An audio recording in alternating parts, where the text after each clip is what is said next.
आज देखिए बारिश हुई रात में, यहाँ बहुत तेज़ देखिए बादल हो रहे हैं, बहुत ज़्यादा बारिश बादल। और हमें टहलने निकल आए 5 बजे, टहलने निकल ही रही हैं, अभी जा रहे हैं टहल। बहुत मौसम खराब, हवा चल रही है, हवा बिल्कुल नहीं चल रही है और बादल बहुत तेज़ हैं। ये बादल, बहुत कम बारिश हुई, बहुत कम। टहल के आ गए हैं, अब देखिए अपनी इधर।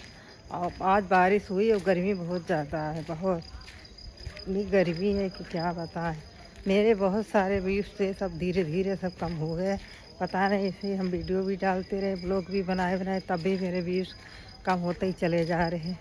पता नहीं ऐसा क्या है, कुछ समझ में नहीं आता कहाँ जा रहा है। इतना मेहनत करो फिर भी व्यूज़ चले जा रहे हैं।